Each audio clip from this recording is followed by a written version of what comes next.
Hello everyone, this is Manasa BT. Welcome to my channel Make It Happen. Technological missions ಅಂತ ತಗೊಂಡ್ರೆ ಕೆಲವೊಂದು concepts ನಿಮಗೆ ಗೊತ್ತಿರಬೇಕು. So ಇದರಲ್ಲಿ ಐ ಸಿ ಟಿ ಅಂತ ಇದೆ. ಐ ಸಿ ಟಿ ಅಂತ ಹೇಳಿದ್ರೆ information communication technology. Okay, information communications technology ಇದು ನಮಗೆ ಟೆಕ್ನಿಕಲ್ ಟೂಲ್ ಆಗಿ ವರ್ಕ್ ಮಾಡುತ್ತೆ. ಇದು ಹೇಗೆ ಅಂದರೆ it is use to operate network based monitoring, device controlling ಅಲ್ಲಿ, ಟೆಲಿಕಮ್ಯುನಿಕೇಶನ್ಸ್ ಅಲ್ಲಿ ಐ ಸಿ ಟಿನ ಯೂಸ್ ಮಾಡ್ತೀವಿ. ಸೊ ಮೇಯ್ನ್ಲಿ ಕಮ್ಯುನಿಕೇಶನ್ ಅಂತ ಬಂದಾಗ ಸ್ಯಾಟಲೈಟ್ ಆಗಿರ್ಬೋದು, ಇಂಟರ್ನೆಟ್ ಎಲ್ಲ ನಾವು ಯೂಸ್ ಮಾಡ್ತಿರೋದೆ ಅಲ್ವಾ, like cell phones.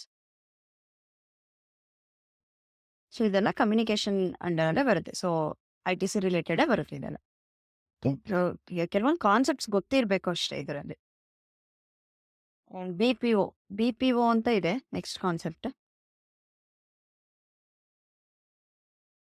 B P O ಅಂದರೆ business process outsourcing. Okay, business process outsourcing. Business process outsourcing ಅಂತ ಹೇಳಿದ್ರೆ ಇದರಲ್ಲೇ ಗೊತ್ತಾಗುತ್ತೆ. ಬಿಸ್ನೆಸ್ ಮಾಡೋಕ್ಕೆ ಔಟ್ಸೋರ್ಸಿಂಗ್ ಅಂದರೆ ಹೊರಗಡೆಯಿಂದ ನಾವು ತಗೊಳ್ತಾ ಇದ್ದೀವಿ. ಅಂದರೆ it's a method of hiring third party vendors to perform business operations. Okay, third ಪಾರ್ಟಿನ ಹೈಯರ್ ಮಾಡ್ತಾ ಇದ್ದೀವಿ. ಇದು ಯಾವ ಥರ ಎಕ್ಸಾಂಪಲ್ ತಗೊಳ್ಳೋದಾದರೆ ಕಸ್ಟಮರ್ ಸರ್ವಿಸ್ ಆಗಿರ್ಬೋದು,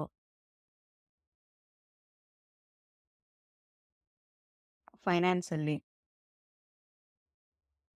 ಹಾಗೆ ಅಕೌಂಟಿಂಗಲ್ಲಿ.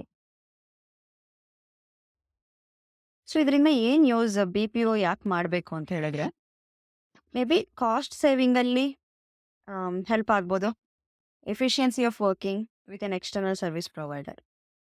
ಸೊ ಬಿ ಪಿ ಒನ ಈ ಥರ ಯೂಸ್ ಮಾಡ್ಕೊತಾರೆ. ಇನ್ನೊಂದು ಕಾನ್ಸೆಪ್ಟ್ ಇ ಗವರ್ನೆನ್ಸ್ ಅಂತ ಇದೆ. ಇ ಗವರ್ನೆನ್ಸ್ ಅಂತ ತಗೊಂಡ್ರೆ ಗವರ್ನೆನ್ಸಲ್ಲಿ ಇಂಟರ್ನೆಟ್ನ ತಗೊಂಡು ಬಂದಿದ್ದಾರೆ. ಲೈಕ್ ಈಸಿ ಆಗೋಕ್ಕೆ, ಗವರ್ನೆನ್ಸ್ ಈಸಿ ಮಾಡ್ಕೊಳ್ಳೋಕ್ಕೆ ಯೂಸ್ ಆಗೋವಂಥದ್ದು. ಸೊ ಹೇಗೆ ಇದು ಸಿಟಿಸನ್ ಸೆಂಟ್ರಿಕ್ ಬರುತ್ತೆ.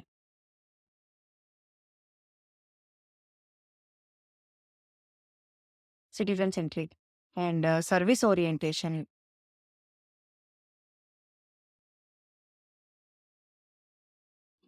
ಬೇಗ ರೀಚ್ ಆಗಲಿ ಜನರಿಗೆ, ಆ್ಯಂಡ್ ಟ್ರಾನ್ಸ್ಪರೆನ್ಸಿ ಇರುತ್ತೆ ಇದರಲ್ಲಿ.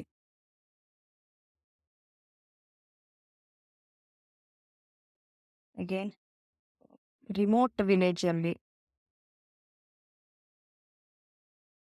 ರಿಮೋಟೆಸ್ಟ್ ವಿಲೇಜಲ್ಲಿ ಎವಾಲ್ವ್ ಆಗ್ತಾ ಇದೆ. ಅಂದರೆ ಅವ್ರಿಗೂ ಈಸಿ ಆಕ್ಸೆಸ್ ಸಿಗ್ತಿದೆ.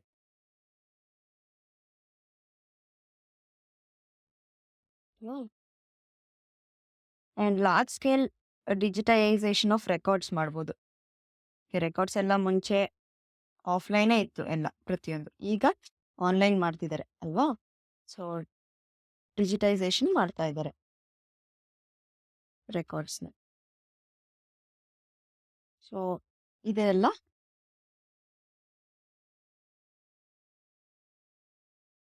ಈ ಗವರ್ನೆನ್ಸ್ದು ಒಂದು ಏಮ್. ಓಕೆ, ಏಮನ್ನಕ್ಕಿಂತ ಪರ್ಪಸ್ ಅಂತ ಹೇಳ್ಬೋದು. ಅಗೇನ್ ಈ ಗವರ್ನೆನ್ಸ್ ಆಯಿತು. ಇ ಕಾಮರ್ಸ್ ಅಂತ ಇದೆ.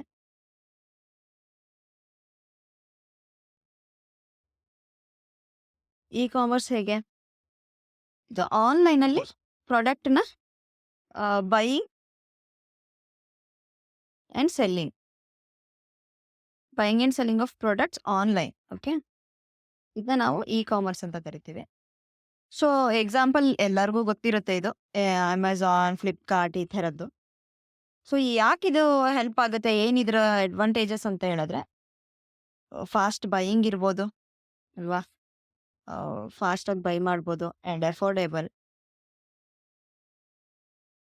ಆಫರ್ಸ್ ಎಲ್ಲ ಆಗ್ತಾ ಇರ್ತಾರೆ. ಆ್ಯಂಡ್ ಕಾಸ್ಟ್ ರಿಡಕ್ಷನ್ ಇದೆ. ಸೇಮ್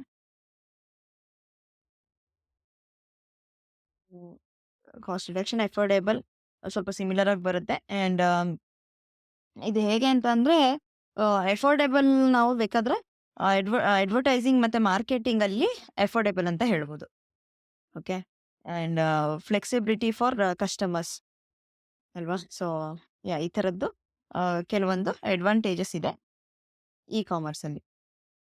ಆ್ಯಂಡ್ ಇ ಲರ್ನಿಂಗ್ ಅಂದ್ರೆ ಸಿಮಿಲರ್,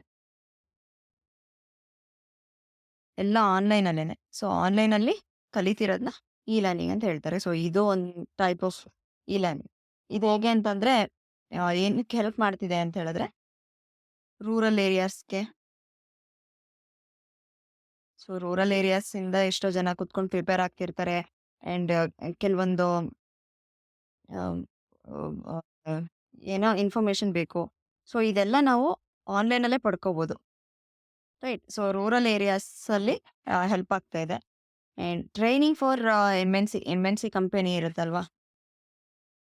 ಸೊ ಇವ್ರಿಗೆ ಟ್ರೈನಿಂಗ್ ಕೊಡಬೇಕು ಅಂತ ಹೇಳಿದ್ರೆ ಆನ್ಲೈನ್ ಟ್ರೈನಿಂಗ್ ಕೊಡ್ತಿರ್ತಾರೆ. ಸೊ ಅದರಲ್ಲೇ ಹೆಲ್ಪ್ ಆಗುತ್ತೆ. And again, learning is possible outside the class ರೂಮಲ್ಲೇ ಕುತ್ಕೊಂಡು ಕಲಿಬೇಕು ಅಂತ ಇಲ್ಲ. ಆಫ್ಲೈನ್ ಅಂತ ಹೇಳಿದ್ರೆ ಕ್ಲಾಸ್ ರೂಮಲ್ಲೇ ಬಂದು ಕಲಿಬೇಕಾಗುತ್ತೆ. So learning is possible outside the class. So ಇದೆಲ್ಲ ಅಡ್ವಾಂಟೇಜಸ್ ಇದೆ ಈ ಲರ್ನಿಂಗಿಗೆ. ಅದಾದಮೇಲೆ ಇನ್ನೊಂದು ಕಾನ್ಸೆಪ್ಟ್ ಡಿಜಿಟಲ್ ಡಿವೈಡ್ ಅಂತ ಇದೆ. ಡಿಜಿಟಲ್ ಡಿವೈಡ್ ಅಂತ ಹೇಳಿದ್ರೆ, ಈ ಟಾಪಿಕ್ ತುಂಬ ಚಿಕ್ಕದಾಗಿ ಎಕ್ಸ್ಪ್ಲೇನ್ ಮಾಡ್ತೀನಿ. ಬಟ್ ಇದು ದೊಡ್ಡದಾಗೂ ಈ ಟಾಪಿಕ್ ಮೇಲೆ ಎಸ್ಸೆ ಈ ಥರದ್ದು ಬರೋ ಚಾನ್ಸಸ್ ಇದೆ.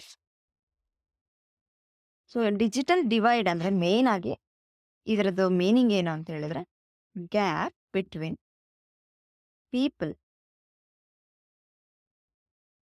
ಹೂ have access to modern technology and those who do not.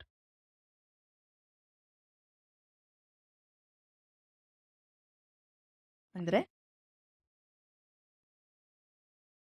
ಕೆಲವೊಂದು ಪೀಪಲ್ಗೆ ಆಕ್ಸೆಸ್ ಇರುತ್ತೆ ಮಾಡರ್ನ್ ಟೆಕ್ನಾಲಜಿಗೆ, ಕೆಲವೊಂದು ಪೀಪಲ್ಗೆ ಇರಲ್ಲ. ಸೊ ಆ ಗ್ಯಾಪ್ ಇದೆಯಲ್ಲ, ಅದನ್ನೇ ಡಿಜಿಟಲ್ ಡಿವೈಡ್ ಅಂತ ಕರಿತೀವಿ. Why there is no access to digital condition ಅಂದರೆ ಟೆಕ್ನಾಲಜಿ ಅಂತ ಹೇಳಿದ್ರೆ, maybe because of socio economic status ಇರ್ಬೋದಲ್ವಾ? ಸೋಷಿಯೋ ಎಕನಾಮಿಕ್ ಸ್ಟೇಟಸ್,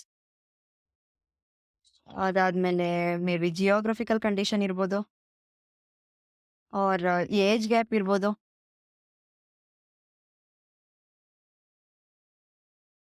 ತುಂಬ ಏಜ್ ಆಗಿರೋರಿಗೆ ಆನ್ಲೈನ್ ಯೂಸ್ ಮಾಡೋಕ್ಕೆ ಗೊತ್ತಾಗ್ತಿರಲ್ಲ, ರೈಟ್? ಅದ್ರ ಬಗ್ಗೆ ಅಷ್ಟಾಗಿ ನಾಲೆಡ್ಜ್ ಇರಲ್ಲ.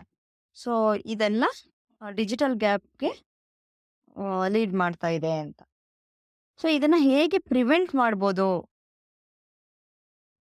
ಪ್ರಿವೆನ್ಷನ್ ಮಾಡ್ಬೋದು ಹೇಗೆ? ಮೇಯ್ನಾಗಿ ಎಜುಕೇಷನ್ ಇಂಪಾರ್ಟೆಂಟ್ ಆಗುತ್ತೆ.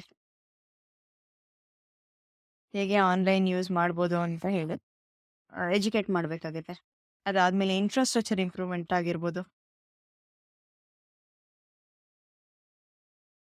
ಇನ್ಫ್ರಾಸ್ಟ್ರಕ್ಚರ್ ಇಂಪ್ರೂವ್ಮೆಂಟ್, ಹಾಗೆ ಎಫೋರ್ಡೆಬಿಲಿಟಿ ಇರಬೇಕು. ಇಂಟರ್ನೆಟ್ ಎಫೋರ್ಡೆಬಲ್ ಆಗಿದ್ರೆ ಎಕನಾಮಿಕ್ ಕಂಡೀಷನ್ ವೀಕ್ ಇದ್ದವ್ರೂ ಎಫೋರ್ಡ್ ಮಾಡ್ಬೋದು, ರೈಟ್? ಅದಾದಮೇಲೆ ಈಕ್ವಾಲಿಟಿ ಇರಬೇಕು, ಎಕನಾಮಿಕ್ ಈಕ್ವಾಲಿಟಿ.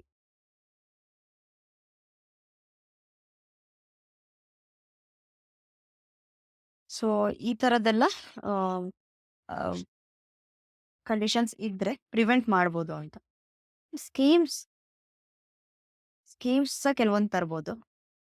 ಅಂದರೆ ಆಲ್ರೆಡಿ ತಂದಿದ್ದಾರೆ ಸ್ವಲ್ಪ ಸ್ಕೀಮ್ಸ್ನ, ಲೈಕ್ ಭಾರತ್ ನೆಟ್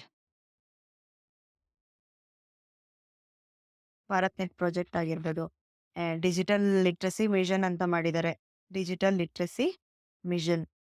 ಡಿಜಿಟಲ್ ಸಾಕ್ಷರತಾ ಅಭಿಯಾನ್ ಅಂತ ಮಾಡಿದ್ದಾರೆ. ಅದಾದ್ಮೇಲೆ ಇಂಟರ್ನೆಟ್ ಸಾಥಿ ಪ್ರೋಗ್ರಾಮ್ ಅಂತ ಮಾಡಿದ್ದಾರೆ. ಸೊ ಇದೆಲ್ಲ ಕೆಲವೊಂದು schemes which helps in preventing the digital gap. Okay, so ಇದೆಲ್ಲ ಕೆಲವೊಂದು ಕಾನ್ಸೆಪ್ಟ್ಸ್ ನಿಮಗೆ ಐಡಿಯಾ ಇರಲಿ ಅಂತ ಅಷ್ಟೆ. Okay, thank you. ನೆಕ್ಸ್ಟ್ ಕ್ಲಾಸಲ್ಲಿ will go for the second unit.